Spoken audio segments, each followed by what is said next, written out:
यह कहानी एक राजा और एक बौद्ध भिक्षु की है। राजा तो बहुत से हुए, लेकिन यह बौद्ध भिक्षु सबसे अलग थे। इनका नाम था बौद्ध धर्म। इस कहानी की शुरुआत एक परेशान राजा से होती है। राजा ज्यादातर परेशान ही रहते हैं। वह राजा अपने मन को शांत करने का बहुत प्रयास करता है, पर उसका मन शांत नहीं हो पाता। वह अपने राज्य के बड़े बड़े विद्वानों को अपने महल में बुलाता है और उनसे उपाय पूछता है। लोग तरह तरह के उपाय राजा को बताते हैं, पर कोई भी उपाय काम नहीं करता। एक दिन एक व्यक्ति राजा के पास आता है और कहता है, आपके मन को शांत करने का एक उपाय है। राजा उस व्यक्ति की बात सुनकर बहुत खुश हो जाता है और उस व्यक्ति से कहता है, यदि तुमने ऐसा कर दिया तो मैं तुम्हें उतना धन दूंगा जितना तुम मुझसे मांगोगे। वो व्यक्ति राजा से कहता है, आपका मन मैं तो शांत नहीं कर सकता, पर एक सन्यासी है जो आपका मन शांत कर सकता है। वो कोई आम सन्यासी नहीं, वह एक पहुंचा हुआ सन्यासी है। आप उससे एक बार अवश्य मिले, वो आपकी समस्या का समाधान अवश्य कर देगा।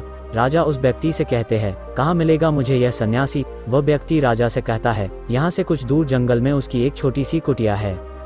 राजा अपने कुछ सैनिकों के साथ उस सन्यासी के पास पहुँचता है और बौद्ध धर्म से कहता है, मैंने सुना है आप बहुत पहुँचे हुए सन्यासी है। बौद्ध धर्म राजा को अनदेखा सा कर देते हैं। राजा सोचता है कि शायद बौद्ध धर्म ने मुझे सुना नहीं। राजा फिर कहता है, मैंने सुना है आप बहुत पहुँचे हुए सन्यासी है, क्या आप मेरे समस्या का समाधान कर सकते हैं? बौद्ध धर्म राजा का कोई भी प्रश्न का उत्तर नहीं देता। राजा मन ही मन सोचता है कि बौद्ध धर्म उसे कोई उत्तर क्यों नहीं दे रहे हैं। राजा मुद्दे की बात पर आता है। राजा बौद्ध धर्म से पूछता है, क्या आप मेरे मन को शांत कर सकते हैं? बौद्ध धर्म मुस्कुराते हैं और राजा से पूछता है, तुम्हारा मन अशांत क्यों है? राजा कहता है, वैसे तो मेरे पास कोई भी चीज की कमी नहीं है।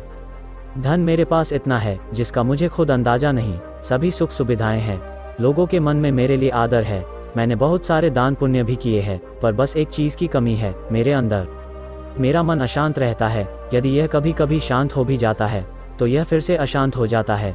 क्या आप मेरे मन को शांत कर सकते हैं? मैं बड़ी आशा लेकर आपके पास आया हूँ। बाकी तो मैंने सब उपाय कर लिए हैं, बस आप ही मेरी अंतिम आशा हो। बौद्ध धर्म उस राजा से कहते हैं, बिल्कुल, मैं तुम्हारे मन को शांत कर सकता हूँ। राजा बहुत खुश होता है। राजा कहता है, उसके लिए मुझे क्या करना होगा? बौद्ध धर्म मुस्कुराते हैं और कहते हैं, कल सुबह तुम मेरे पास आना, पर ध्यान रहे कि अकेले आना। राजा कहता है, ठीक है, मैं कल सुबह आपके पास आ जाऊंगा। बौद्ध धर्म कहते हैं, पर एक बात और, ध्यान रहे अपने अशांत मन को अपने साथ लाना। राजा सुनकर चौंकता है और सोचता है, यह कैसी बात कही बौद्ध धर्म ने। राजा कहता है, आपने क्या कहा? कृपा करके एक बार और बताएंगे? बौद्ध धर्म राजा से कहते हैं, तुम कल सुबह जल्दी आना और अपने अशांत मन को साथ लेकर आना। कहीं ऐसा न हो कि तुम उसे अपने महल में ही छोड़ आओ।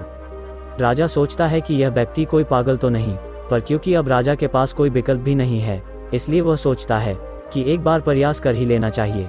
अगले दिन राजा अकेला सुबह सुबह बौद्ध धर्म के पास पहुंचता है और कहता है, मैं आ गया। बौद्ध धर्म उस राजा से कहते हैं, तुम तो आ गए ठीक है, लेकिन तुम्हारा अशांत मन कहाँ है? लाओ उसे मुझे दे दो, मैं उसे अभी शांत करके तुम्हें देता हूँ। राजा कहता है, आप यह कैसी बात कर रहे हैं? आप इतने पहुंचे हुए सन्यासी होकर यह भी नहीं जानते कि मन कोई ऐसी वस्तु नहीं जिसे मैं उठाकर आपको दे दूं। मन तो मेरे भीतर है।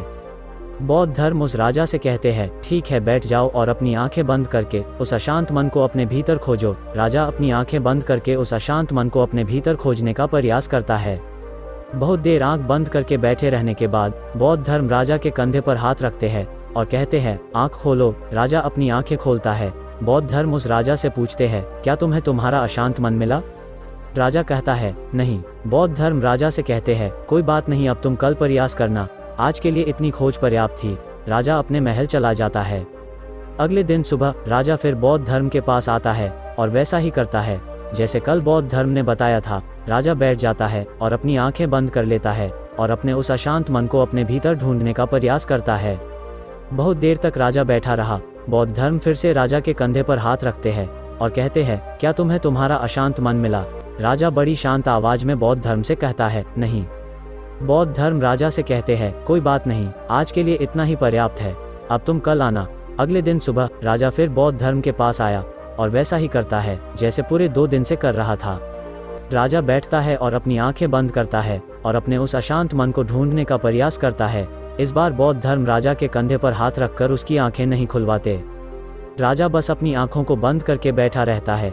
काफी समय बीत जाता है। बौद्ध धर्म राजा के पास ही बैठे रहते हैं। पूरा दिन बीत जाता है, पूरी रात बीत जाती है, पर राजा आंखें बंद करके अपने उस अशांत मन को ढूंढ रहा होता है। अगले दिन सुबह राजा की आंखें खुलती है, और जैसे ही राजा की आंखें खुलती है, राजा अपने सिर को बौद्ध धर्म के चरणों में रख देता है और कहता है, मुझे मेरा अशांत मन तो कहीं नहीं मिला, पर वह शांति जरूर मिल गई जिसकी तलाश में मैं अब तक भटक रहा था। उस राजा की तरह आप भी अपनी मन की शांति को कहीं बाहर खोज रहे हैं। वह शांति कहीं बाहर नहीं, वह शांति आपके भीतर ही है, बस आपको जरूरत है उसे भीतर खोजने की। तो दोस्तों, आपको यह एक बौद्ध भिक्षु की कहानी कैसी लगी, कमेंट करके अपने विचार हमें जरूर बताएं और इसे अपने दोस्तों और परिवारजनों के साथ शेयर भी करें।